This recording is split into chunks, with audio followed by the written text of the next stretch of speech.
ಒಂದು ಗೇಮ್ ಆಡೋಣ. ಯಾವ ಗೇಮ್? Hide and seek. ಕಣ್ಣ ಮುಚ್ಚೆ ಕಾಡೆಗೂಡೆ ಉದ್ದಿನ ಮೂಟೆ ಉರುಳೆ ಹೋಯಿತು.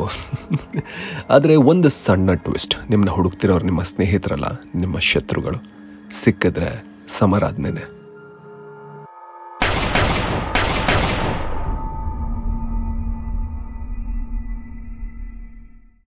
Welcome to Vietnam. ನಾನು ನಿಮ್ಮ ಬೆಂಗಳೂರು ನಕ್ಷೆ. ಇವತ್ತಿನ ವಿಯೆಟ್ನಾಂ ಪಾರ್ಟಿಗೆ ಫೇಮಸ್, ನೇಚರ್ಗೆ ಫೇಮಸ್. ಆದರೆ ಕೇವಲ 50 ವರ್ಷಗಳ ಹಿಂದೆ ಪರಿಸ್ಥಿತಿ ಹೀಗಿರಲಿಲ್ಲ. ಲಕ್ಷಾಂತರ ಜನರ ಮಾರಣ ಹೋಮ ನಡೆದ ಜಾಗ ಇದು. ಈ ರೇಂಜ್ಗೆ ಬೆವರ್ತಿರೋದು ನೋಡಿ ಆ ಜಾಗದ ಇತಿಹಾಸ ತಿಳ್ಕೊಂಡು ಬೆವರ್ತಾ ಇದೀನಿ ಅಂತ ಅಂದ್ಕೊಂಡ್ರೆ ತಪ್ಪು. ಈ ಟೂರ್ಗೂ ಮುಂಚೆ ಇಂಡಿಯನ್ ಫುಡ್ ತಿನ್ನೋಣ ಅಂತ ಬಹಳ ಆಸೆ ಆಗಿತ್ತು. ಇದ್ದಿದ್ದು ಒಂದು ಇಂಡಿಯನ್ ರೆಸ್ಟೋರೆಂಟ್, ಅಲ್ಲಿಗೆ ಹೋದೆ.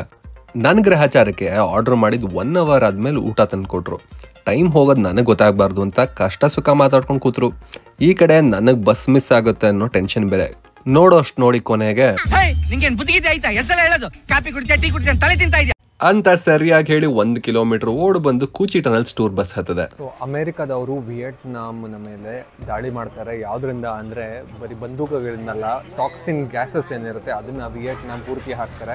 ಸೊ ಅದರ ಸೈಡ್ ಎಫೆಕ್ಟ್ಸ್ ಆಗಿ ಎಷ್ಟೊಂದು ಜನ ಹ್ಯಾಂಡಿಕ್ಯಾಪ್ ಆಗಿ ಹೋಗ್ತಾರೆ. ಒಬ್ಬೊಬ್ಬರು ಒಂದೊಂದು ಡಿಫೆಕ್ಟಲ್ಲಿ ಹುಟ್ಟೋದಕ್ಕೆ ಶುರು ಆಗಿದ್ರು. ಕೂಚಿ ಟನಲ್ಸ್ಗೂ ಹೋಗೋ ಮುಂಚೆ ಮ್ಯಾಂಡೇಟ್ರಿ ಸ್ಟಾಪ್ ಇದು. ಎಲ್ಲ ಟೂರಿಸ್ಟ್ಗಳು ಇಳಿದು ಇವ್ರು ಮಾಡುವಂಥ ಆರ್ಟ್ ವರ್ಕ್ಸ್ನ ನೋಡ್ತಾರೆ.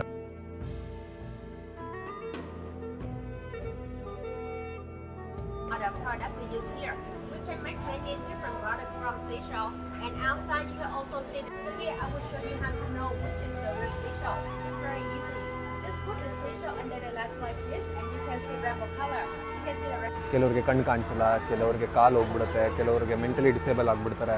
ಸೊ ಈ ರೀತಿ ಆದವ್ರಿಗೆ ಏನಾದರೂ ಒಂದು ಸೋರ್ಸ್ ಆಫ್ ಇನ್ಕಮ್ ಬೇಕು, ಅವ್ರಿಗೆ ಕೆಲಸ ಅಂತ ಇರಬೇಕು ಅಂತ ಇಲ್ಲಿನ ಗೌರ್ಮೆಂಟ್ ಏನು ಮಾಡ್ತಾರೆ, ಸೊ ಹ್ಯಾಂಡಿಕ್ಯಾಪ್ ಆ್ಯಕ್ಟಿವಿಟೀಸ್ ಅಂತ ಈ ಥರದೊಂದು ಆರ್ಗನೈಸೇಷನ್, ಗೌರ್ಮೆಂಟ್ ರನ್ ಆರ್ಗನೈಸೇಷನ್ನ ಓಪನ್ ಮಾಡ್ತಾರೆ. ಇಲ್ಲಿ so different types of art ವರ್ಕ್ಸ್ನ ಅವ್ರಿಗೆ ಟ್ರೈನ್ ಮಾಡಿರ್ತಾರೆ. ಸೊ ಅದನ್ನು ಅವ್ರು ಮಾಡ್ತಾರೆ. ಇಲ್ಲಿ ನೀವು ನೋಡ್ಬೋದು ಕಂಪ್ಲೀಟಾಗಿ ಸೊ ಡಿಫ್ರೆಂಟ್ ಟೈಪ್ಸ್ ಆಫ್ ಎಗ್ಗಿಂದ ಮಾಡಿರುವಂಥ ಆರ್ಟ್ ವರ್ಕು, ಹಾಗೆ ಬೇರೆ ಬೇರೆ ರೀತಿಯ ಆರ್ಟ್ ವರ್ಕ್ಗಳನ್ನ ನೀವು ಇಲ್ಲಿ ನೋಡ್ಬೋದು. ಇವ್ರುಗಳಿಗೆಲ್ಲ ಸಹಾಯ ಮಾಡಬೇಕು ಅಂತ ಮನ್ಸೊಪ್ಪಿದ್ರು ಜೇಬು ಒಪ್ತಾ ಇಲ್ಲ. ಒಂದೊಂದಕ್ಕೆ 10,000 30,000 ರೂಪಾಯಿ ರೇಟ್ ಇದೆ. ಬಜೆಟಲ್ಲಿ ಟ್ರಾವೆಲ್ ಮಾಡೋನಿಗೆ 1 ರೂಪಾಯಿನೂ ಅತಿ ಮುಖ್ಯ. ನೆಕ್ಸ್ಟ್ ಸ್ಟಾಪೇ ಕೂಚಿ ಟನಲ್ಸ್. ಆವಾಗಲೇ ಶತ್ರುಗಳ ಜೊತೆ ಹೈಡ್ ಆ್ಯಂಡ್ ಸಿಕ್ ಗೇಮ್ ಆಡ್ತಿದ್ರು ಅಂತ ನಾನು ಹೇಳಿದೆ. ಆದರೆ ಅದನ್ನು ಎಲ್ಲಿ ಆಡ್ತಿದ್ರು? ನೆಲದ ಮೇಲೆ? ಖಂಡಿತ ಅಲ್ಲ, ಬದಲಿಗೆ ಇರುವೆಗಳ ಥರ ನೆಲದ ಕೆಳಗೆ ಅಂಡರ್ ಗ್ರೌಂಡ್ ವಾರ್ ಟನಲ್ಸಲ್ಲಿ. ಇದನ್ನು ಎಕ್ಸ್ಪ್ಲೇನ್ ಮಾಡೋದಕ್ಕೆ ಒಬ್ಬ ಗೈಡ್ನ ನಮ್ಮ ಜೊತೆ ಬಿಟ್ಟಿದ್ರು. ಆದರೆ ಅವನು ಬಾಯಿಗೆ ವಿಮಲ್ ಹಾಕಿರೋ ಥರ ಮಾತಾಡ್ತಿದ್ದ. ವಿಮಲ್ ಬೋಲೋ ಜುಬಾ ಕೇಸರಿ. ಕಷ್ಟಪಟ್ಟು ಎಷ್ಟು ಅರ್ಥ ಆಯ್ತೋ ಇಷ್ಟಪಟ್ಟು ನಿಮಗೆ ಅಷ್ಟು ತಿಳಿಸ್ಕೊಡ್ತೀನಿ. ಅಮೆರಿಕನ್ಸು ವಿಯೆಟ್ನಾಂ ಮೇಲೆ ದಾಳಿ ಮಾಡಿದಾಗ ಬೆಸ್ಟ್ ಆಪ್ಷನ್ ಬಜೆಟ್ ಕೊಡೋಕ್ಕೆ ಅಂಡರ್ ಗ್ರೌಂಡ್ ಟನಲ್ಸ್. ವಿಯೆಟ್ನಾಂ ಅವರು ಪುಟ್ಟದಾಗಿದ್ದಾರೆ. ಅಮೆರಿಕನ್ಸು ಬರ್ಗರ್ ಪಿಜ್ಜಾ ತಿಂದು ದನ ಥರ ದೈತ್ಯವಾಗಿದ್ದಾರೆ. ಅವ್ರಿಗೆ ಅಂಡರ್ ಗ್ರೌಂಡ್ ಟನಲ್ಸ್ ಒಳಗೆ ಬರೋಕ್ಕಾಗೋದಿಲ್ಲ ಅಂತ ಇವ್ರಿಗೆ ಚೆನ್ನಾಗಿ ಗೊತ್ತು. ಒಳ್ಳೆ 3 ಸ್ಟಾರ್ ಹೋಟೆಲ್ ರೇಂಜಿಗೆ ಟನಲ್ಸ್ನ ಚೆನ್ನಾಗಿ ಅಗದು ಅಲ್ಲೇ ಹಾಸ್ಪಿಟಲ್, ಕಿಚನ್, ಮನೆ ಎಲ್ಲ ಮಾಡ್ಕೊಂಡಿದ್ರು. ಸುಮಾರು 50,000 ಜನ ಒಳಗಿದ್ರಂತೆ. ಅವ್ರು ತೋಡಿರೋ ಗುಂಡಿಲಿ ಅವರೇ ಬಿದ್ರು ಅಂತ ಮೋಸ್ಟ್ಲಿ ಇದನ್ನ ನೋಡೇ ಮಾಡಿರ್ಬೇಕು ಅನ್ಸುತ್ತೆ. ಜನ ಸತ್ತ ಮೇಲೆ ಗುಂಡಿ ಒಳಗೆ ಹಾಕಿದ್ರೆ ಇವ್ರ ಜೀವನ ಪೂರ್ತಿ ಗುಂಡಿಲೇ ಕಳೆದಿರ್ತಾರೆ. ಇಷ್ಟ ಇರೋರು ಗೈಡ್ ತರ ಈ ರೀತಿ ಒಳಗೆ ಹೋಗ್ಬೋದು. ಅಂಡ್ ಐಮ್ ಶೂರ್ ಈ ರೀತಿ ವಿಡಿಯೋಸ್ನ ನೀವು ರೀಲ್ಸ್ ಅಲ್ಲಿ ನೋಡೇ ಇರ್ತೀರಾ. ಇದಕ್ಕೆಲ್ಲ ಎಷ್ಟು ಖರ್ಚಾಗುತ್ತೆ ಅಂತ ಡೌಟ್ ಇದ್ರೆ ಟ್ರಾನ್ಸ್ಪೋರ್ಟೇಷನ್, ಸ್ನಾಕ್ಸ್, ಎಂಟ್ರಿ, ಟಿಕೆಟ್ ಎಲ್ಲ ಸೇರಿ 1150 ರೂಪೀಸ್ ಆಗುತ್ತೆ. ನೀವಿಲ್ಲಿ ನೋಡ್ತಿರೋದು ನೆಲ ತರಾನೇ, ಆದ್ರೆ ನೆಲ ಅಲ್ಲ. ಕಾಲಿಟ್ರೆ ಇಲ್ಲಿ ನೋಡಿ, ಇದನ್ನ ನೋಡಿ ಹುತ್ತ ಅನ್ಕೋಬೇಕು. ಆದರೆ ಆ್ಯಕ್ಚುಲಿ ಇದು ವೆಂಟಿಲೇಷನ್ಗೆ ಮಾಡಿರೋವಂಥದ್ದು. ನೆಲದ ಕೆಳಗೆ 50,000 ಜನ ಇದ್ದಾರೆ ಅಂದರೆ ಉಸಿರಾಡಕ್ಕೆ ಗಾಳಿ ಬೇಡವಾ? ಹುತ್ತದ ರೂಪದಲ್ಲಿರುವಂಥ ವೆಂಟಿಲೇಷನ್ ಪೈಪ್ ಇದು.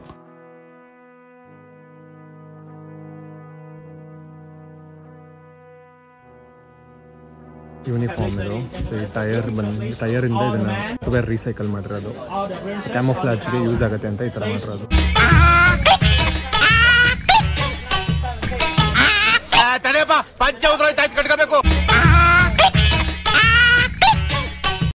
ಶತ್ರುಗಳಿಗೆ ಹೇಗೆ ಟ್ರ್ಯಾಪ್ ಹಾಕ್ತಾ ಇದ್ರು ನೋಡಿ. ನಿಮ್ಮ ಹತ್ರ ಯಾರಾದರೂ ಸಾಲ ತಗೊಂಡು ಆಟ ಆಡಿಸಿದ್ರೆ ಇದರಿಂದ ಇನ್ಸ್ಪಿರೇಷನ್ ತಗೊಳ್ಳೋ ಆಗಿದ್ರೆ ತಗೋಬಹುದು.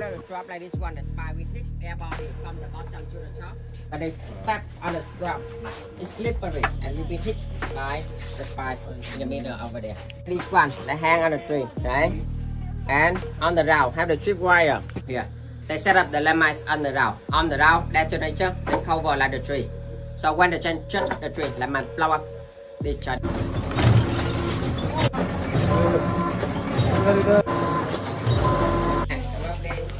So we put the soil into the river, into rice fields, or into the bomb drain.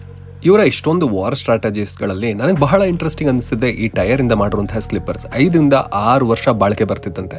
ಹಾಗೆ ಫುಟ್ವೇರ್ ಬೇಸಲ್ಲಿ ಈ ಥರ ಪ್ಯಾಟರ್ನ್ ಇರ್ತಿತ್ತು. ಇದರ ಯೂಸ್ ಏನಪ್ಪಾ ಅಂದರೆ ಇದನ್ನ ಹಾಕೊಂಡು ಓಡಾಡಿದಾಗ ಫುಟ್ ಪ್ರಿಂಟ್ಸ್ ಬೀಳಲ್ಲ ನೆಲದ ಮೇಲೆ, ಯಾವ ಡೈರೆಕ್ಷನಲ್ಲಿ ಯಾರು ಹೋದ್ರು ಅಂತ ಗೊತ್ತಾಗ್ತಾ ಇರಲಿಲ್ಲ. ಇದು ನೋಡಿ ಬಾಂಬ್ ಹಾಕಿ ಆಗಿರೋದು, ಬಾಂಬ್ ಕ್ರೇಟರ್.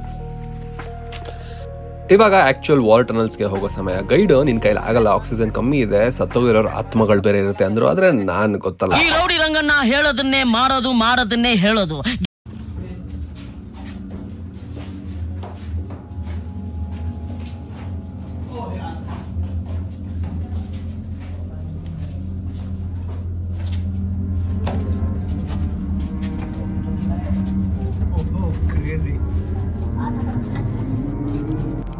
ಜೋಶಲ್ಲೇನೋ ಒಳಗೋಗ್ಬಿಟ್ಟೆ. ಅದ್ರ ಒಳಗೋಗಿ 2 ನಿಮಿಷಕ್ಕೆ ಗೊತ್ತಾಯ್ತು, ಇದೆ ಇಲ್ಲೊಂದು ಸಮಸ್ಯೆ ಖಂಡಿತ ಇದೆ.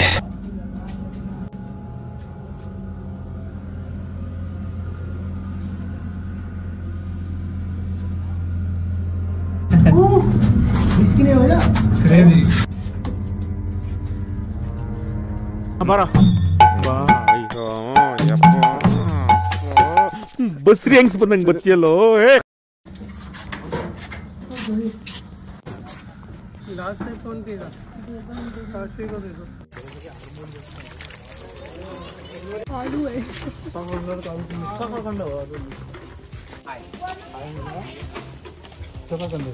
ಇಲ್ಲಿಗೆ ಕೂಚಿ ಟನಲ್ಸ್ನ 1 ಡೇ ಟೂರ್ ಮುಕ್ತಾಯ.